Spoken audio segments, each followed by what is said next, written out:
Saudara, asupan makanan bergizi menjadi salah satu hal yang harus kita perhatikan saat menunaikan ibadah puasa di bulan suci Ramadan. Lantas, asupan makanan bergizi yang seperti apa dibutuhkan oleh tubuh saat sahur dan berbuka agar tubuh kita tetap berenergi saat menjalankan ibadah puasa?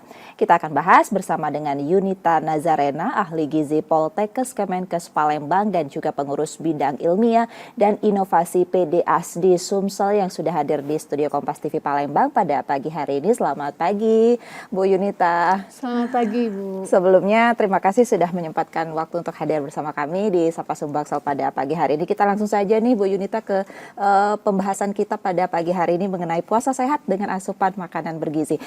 Mungkin bisa dijelaskan sih, Bu, mengapa kita perlu menjaga asupan makanan bergizi pada saat bulan puasa? Baik, terima kasih, Mbak.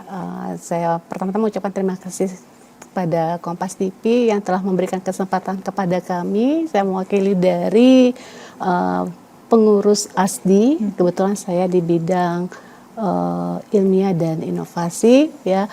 Nah, sangat menarik sekali bagaimana cara kita mengkonsumsi ya bahan makanan pada saat di bulan puasa, ya. Pada prinsipnya kebutuhan makanan pada saat bulan puasa ataupun tidak puasa itu sama saja, Mbak. Yang membedakan itu hanya pada saat pengaturan pola makannya. Jadi pada saat berpuasa, ya, pola makanannya hanya 2 kali, makan sahur dan pada saat berbuka. Sedangkan pada makan biasa itu menu utamanya kita menjadi 3 kali makan pagi, siang dan malam. Nah, pada saat berpuasa ataupun tidak berpuasa itu kebutuhannya sama, ya. Kita tetap membutuhkan karbohidrat sebagai sumber energi, kemudian kita membutuhkan protein, ya, untuk meningkatkan stamina kita, untuk memperbaiki jaringan-jaringan tubuh yang rusak, kemudian sumber lemak, ya, kemudian vitamin dan mineral yang dibutuhkan dalam sistem metabolisme di dalam tubuh, ya. Jadi pada prinsipnya, bahan makanan apa saja yang bisa kita konsumsi, baik itu pada saat, terutama di bulan puasa, pada prinsipnya sama. Hanya saja dalam soal pengaturan dan pemilihan bahan makanannya yang harus tepat. Mungkin bisa dicontohkan nih, Bu, makanan apa saja nih yang mungkin bisa dikonsumsi saat berbuka maupun sahur? Oke, baik. Pada saat sahur, ya, jadi pada pagi hari, ya, kita pasti akan melakukan aktivitas, ya. Jadi pada saat sahur itu kita harus terpenuhi kebutuhan makanan kita, ya. Jadi bukan hanya fokus kepada makanan, juga cairan juga harus diperhatikan. Makanan apa saja sebaiknya kita makan makanan dengan gizi seimbang. Jadi ya pada saat makan itu, terutama pada saat sahur, diupayakan dalam satu piring makan itu semua kebutuhan zat gizi tersedia, baik itu dari sumber karbohidrat, bisa kita dapatkan dari nasi, kemudian atau kita bisa ganti dengan mie, roti, dan sebagainya, atau bisa juga kita ganti singkong. Kemudian di samping itu juga harus ada proteinnya, ya, baik itu dari hewani maupun itu dari nabati. Kemudian jangan lupa kebutuhan sayur dan serat yang bisa kita dapatkan dari buah dan sayur untuk kebutuhan seratnya sebagai sumber vitamin dan mineral. Biasanya pada saat puasa pagi hari itu diganti dengan sahur, ya kan, Mbak, ya. Kemudian pada siang hari itu kita tidak ada mengkonsumsi makanan apapun. Jadi pada saat puasa itu hampir kurang lebih 12 sampai 14 jam tidak ada makanan atau minuman yang masuk. Strateginya gimana?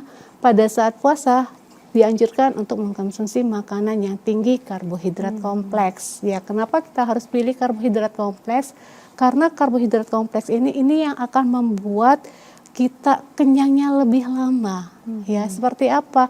Seperti nih, kalau untuk khusus yang contoh karbohidrat kompleks bisa kita dapatkan dari beras merah, kemudian dari oat misalnya, kemudian dari singkong, kemudian sayur dan buah juga kita bisa konsumsi, karena itu yang akan membuat rasa kenyang lebih lama dan itu tidak akan cepat berubah menjadi glukosa. Sebetulnya tadi sudah Ibu katakan tidak ada yang berbeda ya dari pas hari biasa sama puasa, tergantung pada saat pengaturan pola makan. Namun yang terjadi saat ini adalah kita tuh mengutamakan memperhatikan makanan dibandingkan dengan cairan nih Bu. Betul. Ini seperti apa nih Bu? Nah, ini kadang-kadang sebagian besar orang-orang lebih banyak fokus ke makanan. Padahal cairan itu juga dibutuhkan, ya. Kenapa? Kalau misalnya kita tidak memperhatikan jumlah cairan yang akan masuk ke dalam tubuh, efeknya kita bisa akan terjadi dehidrasi, rasa haus, ya. Jadi bagaimana cara pengaturan? Sama seperti kita tidak puasa, ya. Kita tetap butuh kurang lebih 2 liter, ya, 8 sampai 10 gelas. Hanya pengaturannya pada saat sahur, ya, usahakan itu kita dapat minum minimal 3 gelas, ya. Kemudian nanti setelah berbuka dilanjutkan lagi, ya. Pada saat berbuka, beduk itu bisa kita lanjutkan dari mulai beduk hingga nanti menjelang kita tidur lagi, ya. Bisa kita tambahkan sekitar 5 sampai 6 gelas, ya. Dan biar kita tidak cepat lapar pada saat berpuasa, dianjurkan itu makan sahurnya jangan terlalu jauh sekali, setidaknya hampir mendekati waktu imsak, ya. Jadi jeda waktu kosong makannya tidak terlalu lama. Baik. Tentu kondisi tubuh kita juga berbeda dari saat kita berpuasa ataupun tidak. Nah, ini kebutuhan kalori saat puasa ini seperti apa untuk mengaturnya sendiri, Bu? Kalau untuk kebutuhan kalorinya, ya, kita hitungnya kalau untuk yang makan sahur itu kurang lebih kita mengkonsumsi 40% dari seluruh total kalori, ya. Jadi kalau misalnya nih Mbaknya kebutuhan kalorinya setelah kita hitung kurang lebih 2000 kalori, ya. Kita ambil 40% dari 2000 tersebut. Itu yang bisa kita makan pada saat sahur, ya. Kemudian nanti pada saat berbuka, ya. Nah, pada saat berbuka itu bukan begitu beduk, ya. Semua makanan yang tersedia di meja makan langsung kita makan. Kenapa? Itu nanti lambungnya jadi kaget, ya. Kenapa? Tadi kan udah kosong nih, nggak ada yang mau yang di metabolisme di dalam tubuhnya kan kosong nih, tiba-tiba langsung diisi dengan makanan yang sangat banyak, ya. Lambungnya akan kerja lebih berat, sehingga akan mengeluarkan asam lambung yang lebih banyak, akhirnya kaget. Jadi sebetulnya dianjurkan pada saat berbuka itu kita mengkonsumsi makanan yang manis. Kenapa? Kalau yang manis itu akan lebih mudah untuk di metabolisme, diubah menjadi energi, ya, sehingga tidak akan banyak nih lambung untuk mengeluarkan asam lambungnya, sehingga perutnya tidak akan merasa sebah, ya. Coba kalau misalnya begitu beduk langsung kita makan semua ada meja makan, gorengan makan, kemudian kolak makan, Karena kemudian kalap ya Bu, ya, mau makan ini, mau makan itu, ya kan. Mungkin cara kita menjaga energi tubuh agar tetap stabil nih seperti apa Bu untuk tipsnya? Untuk tipsnya, wajib sahur sebelum berpuasa, ya itu. Dan tolong pada saat akan sahur perbanyaklah makanan yang tinggi seratnya, ya, karena itu yang akan membuat rasa kenyang kita lebih lama, betul. Dan jangan lupa cairan juga harus diperhatikan. Sebetulnya tidak ada yang berbeda dari pola makan, tetap sama, hanya saja untuk mengaturnya sendiri ya Bu, ya, terkait waktu makannya saja, sendiri. betul. Saudara, usai jeda kami akan kembali lagi, tetaplah bersama kami di Sapa Sumbaksel.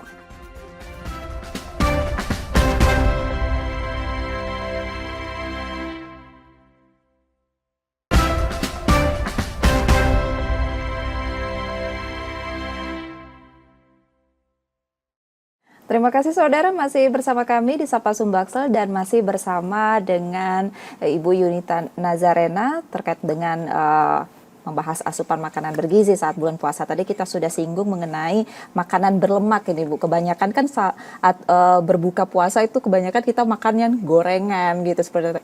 Mungkin ada makanan lain atau alternatif lain mungkin Bu yang lebih baik daripada gorengan gitu. Oke, baik. Tadi seperti yang udah saya sampaikan ya. Jadi pada saat berbuka itu seperti biasa pernah kita dengar berbukalah dengan yang manis. Kenapa kita disuruh minta berbukalah dengan yang manis? Karena berbuka dengan yang manis itu tidak akan memberatkan kerja lambungnya, sehingga nanti efeknya tidak akan kita merasakan kembung, kemudian sebah ya. Karena kalau misalnya langsung begitu buka langsung makan goreng-gorengan, kita kata bahwa goreng-gorengan itu tinggi dengan kandungan lemaknya ya, itu akan membuat kerja lambungnya menjadi lebih berat ya. Nah, pada saat berbuka itu dianjurkan sebetulnya bisa makanan yang manis itu seperti apa? Bisa dengan makan kurma.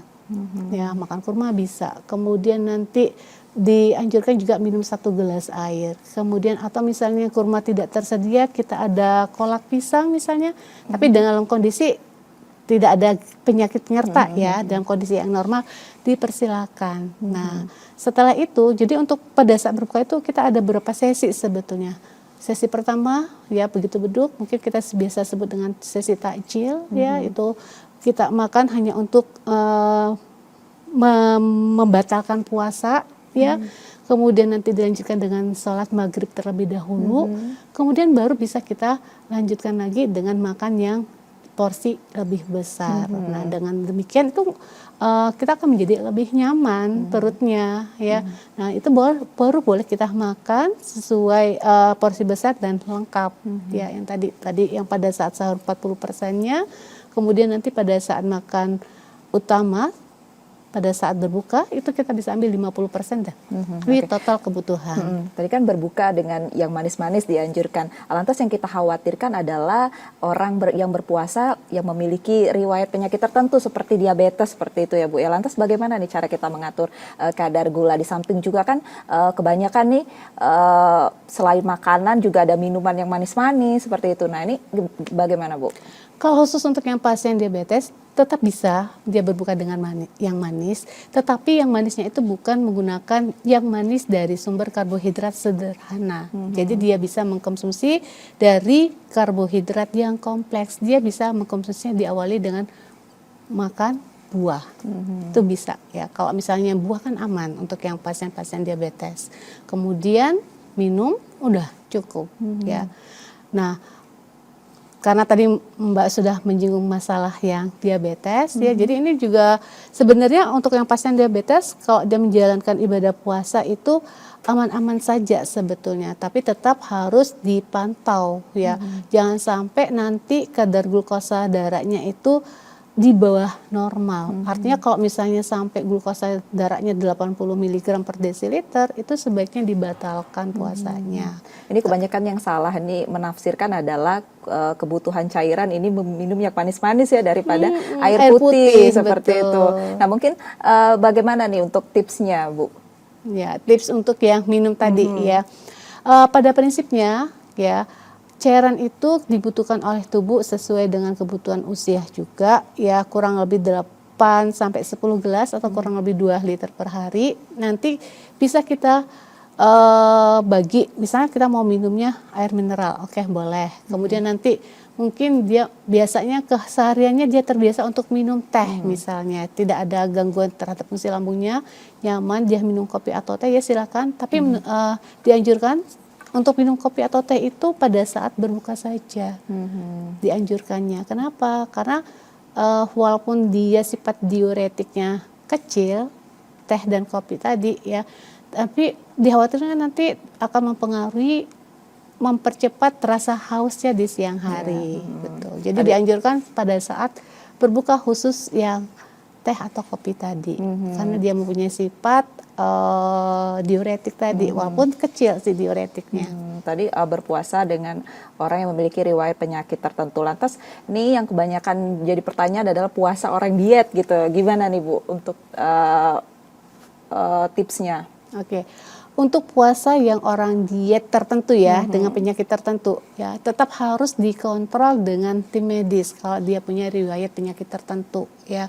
Jadi kalau misalnya penyakitnya seperti kayak gastritis atau biasa orang suka bilang mah, itu sebetulnya bermasalah selama dia bukan mah yang kronis ya.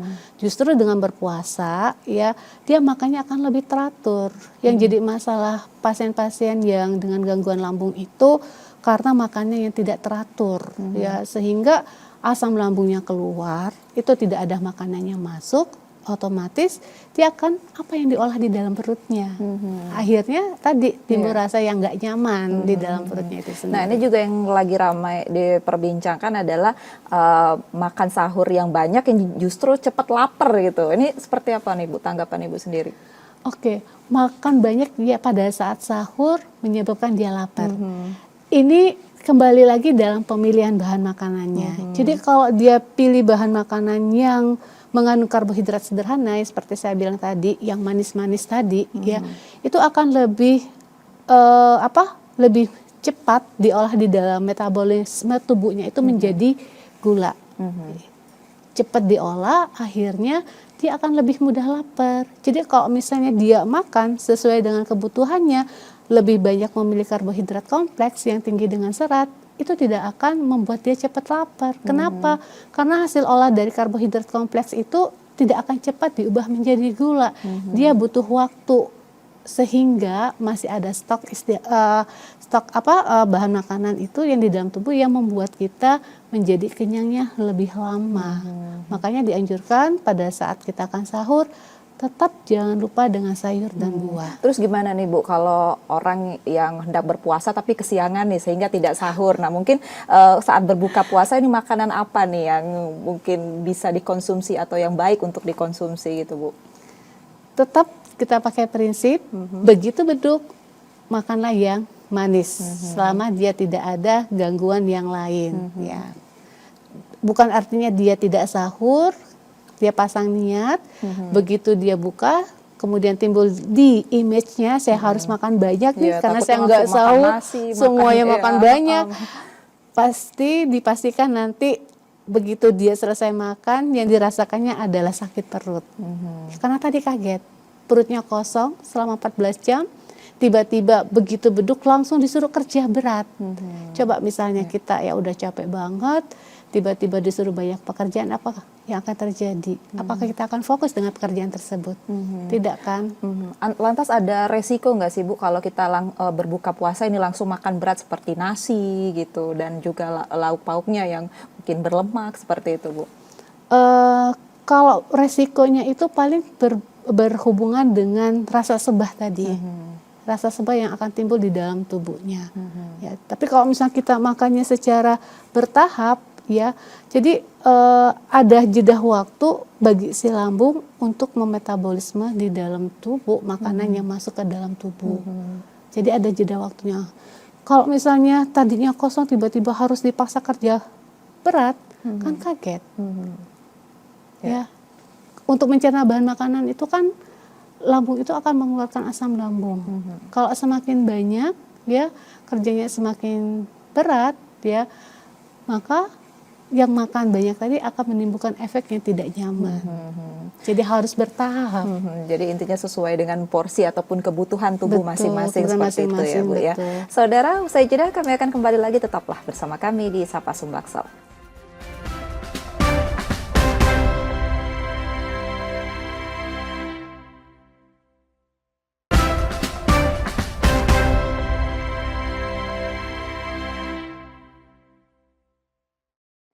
Terima kasih saudara, masih bersama kami di Sapa Sumbaksel dan masih membahas mengenai puasa sehat dengan asupan makanan bergizi bersama dengan Ibu Yunita. Bu, tadi kan kita sudah membahas nih kebutuhan ataupun asupan gizi orang dewasa saat berpuasa. Nah, lantas untuk anak-anak ini seperti apa Bu? Baik, untuk anak-anak pada prinsipnya hampir sama ya pada saat berpuasa dan tidak berpuasa. Tetapi untuk anak-anak ini kita harus fokus dalam pemilihan bahan makanannya yang mengandung protein. Ya, terutama dianjurkan adalah protein hewani ya, karena kita ketahui anak-anak ini masih dalam masa pertumbuhan. Ya, jadi memang harus kita fokus nih, jangan sampai nanti ibunya nggak mau capek misalnya makannya ya udah makan mie sama telur aja misalnya kan. Nah, itu kan nggak lengkap. Padahal yang diminta adalah dengan gizi seimbang. Seberapa penting sih Bu kita untuk menjaga keseimbangan antara karbohidrat, protein, vitamin, dan mineral ini Bu? Sangat penting sekali karena setiap zat gizi ini memiliki fungsi yang berbeda-beda. Jadi salah kalau misalnya saya ingin menjaga berat badan, saya nggak mau makan nasi sama sekali misalnya. Salah. Yang betul itu adalah yang gizi seimbang mengandung semua komponen zat gizi karena semua komponen zat gizi ini dibutuhkan oleh tubuh. Ya. Kenapa tadi saya bilang kalau untuk yang anak-anak harus kita lebih fokus kepada protein hewani, ya, karena anak-anak masih dalam masa pertumbuhan, ya, dan protein hewani ini hampir sebagian besar itu diserap oleh tubuh. Jadi Lantas karbohidrat kompleks yang lebih dibutuhkan untuk anak-anak ini seperti apa saat sahur dan juga berbuka Bu? karbohidrat kompleks tetap dibutuhkan untuk anak-anak, ya, seperti bisa kita dapatkan ya dari karbohidrat kompleks seperti saya sampaikan tadi, bisa dari beras merah, misalnya dari oatmeal, dari sayur buah, kemudian dari singkong atau dari ubi jalar juga itu mengandung karbohidrat kompleks. Lantas untuk mengatur waktu makan nih agar tubuh tetap sehat selama berpuasa bagaimana Bu? Sama seperti yang saya sampaikan tadi, jadi pada saat akan menjaga stamina pada saat kita berpuasa, tetap makan makanan sesuai dengan kebutuhan, kemudian mendekati waktu imsak, kemudian jangan lupa mengkonsumsi bahan makanan dengan kaya karbohidrat kompleks, karena itu yang akan membuat rasa kenyang yang lebih lama. Dan untuk anak, tolong fokus terhadap sumber proteinnya. Bisa kita dapatkan dari ikan, telur. Misalnya dalam 1 bulan penuh nih kita tidak menjaga pola makan selama bulan puasa, mungkin resiko yang akan timbul nantinya selama 30 hari itu apa Bu? Tergantung sebetulnya. Jadi kalau misalnya dia lebih banyak makan yang melebihi dari kebutuhan, makanya akan didapatkan adalah bertambahnya berat badan. Yang tadinya mungkin dia status gizinya normal, begitu puasa karena tadi lapar mata semua mau dimakan, ya, akhirnya berat badannya bertambah. Ya, kalau misalnya tadi, ya, bagaimana kalau misalnya dia makannya tidak sesuai dengan kebutuhan, misalnya kurang dari kebutuhan, efeknya akan didapatkan, ya jelas berat badannya akan berkurang. Kalau itu pada yang kondisi orang yang tanpa gangguan penyakit. Lantas nih Bu, biasa kan kalau orang udah kebiasaan makan malam gitu, mungkin perutnya lapar gitu kalau malam sebelum menjelang sahur, nanti sahur pas menjelang imsak makan lagi nih seperti itu. Ini gimana nih Bu? Diupayakan jangan terlalu malam makan malamnya. Khawatirnya kalau misalnya dia terlalu malam, jam 12 atau jam 1 masih malam, dia masih merasakan kenyang, akhirnya malas sahur. Sehingga nanti kebutuhan dia dalam 1 hari itu nggak akan terpenuhi. Akhirnya pada saat berpuasa, dia tidak akan menjadi bugar. Jadi tetap diperhatikan kebutuhan energi pada saat berpuasa dan zat gizi lain sama seperti pada saat tidak berpuasa. Kebutuhan cairan juga diperhatikan, aktivitas tetap lanjut dilakukan. Lantas bagaimana nih dengan aktivitas olahraga seperti itu Bu? Apakah ini mempengaruhi dengan pola makan yang kita makan atau seperti apa Bu? Pada saat berpuasa dianjurkan untuk melakukan aktivitas itu di menit-menit menjelang beduk maghrib. Jadi jangan kita melakukan aktivitas olahraganya itu pada waktu masih jauh nih, misal jam 9, 10 masih melakukan aktivitas olahraga kan, kemudian apalagi misalnya jam 2-an juga ada yang masih lari, nanti dikhawatirkan dia bisa terjadi dehidrasi karena kehilangan cairan. Karena kan pada saat kita melakukan olahraga yang seperti kayak lari tadi, pasti akan keluar keringat kan, keluar keringat itu nanti akan dikhawatir akan terjadi dehidrasi. Tapi kalau misalnya menjelang mendekati waktu berbuka, ya, itu diharapkan akan bisa segera terjadinya hidrasi kan, karena akan segera kita membatalkan puasa untuk masuk makan dan minum. Itu artinya masih diperbolehkan untuk berolahraga tetapi mendekati untuk waktu berbuka puasa, dan itu juga masih olahraga yang ringan seperti itu ya Bu ya, agar menjaga agar kita tidak terdehidrasi. Mungkin bisa Ibu berikan anjuran kepada masyarakat yang menjalankan ibadah puasa di bulan Ramadan ini Bu, terkait dengan pola makan dan asupan bergizinya? Jadi anjuran yang kami berikan ya sebagai ahli gizi ya, tetaplah makan sesuai dengan kebutuhan ya. Perhatikan dengan diet gizi seimbangnya. Jadi dalam satu porsi makanan di dalam piringnya harus ada sumber karbohidrat, protein, lemak, vitamin dan mineral, perkaya bahan makanan yang tinggi serat. Kemudian makanlah mendekati waktu imsak dan jangan lupa dengan kebutuhan cairan juga harus diperhatikan. Jangan sampai terjadi dehidrasi. Karena kalau terjadi dehidrasi, pasti nanti efek yang dirasakan adalah kita mudah merasa lemes, kemudian performa kita menjadi tidak baik. Intinya makan sesuai dengan kebutuhan ya Bu ya, jangan kalap seperti itu, mau makan ini, mau makan itu, apalagi saat bulan puasa. Terima kasih Bu atas waktunya pada pagi hari ini. Saudara, saya tutup perbincangan tadi menjadi akhir dari Sapa Sumbaksel hari ini. Akhirnya saya Reski Oktora pamit, selamat beraktivitas dan tetaplah menyaksikan Kompas TV independen terpercaya. Sampai jumpa.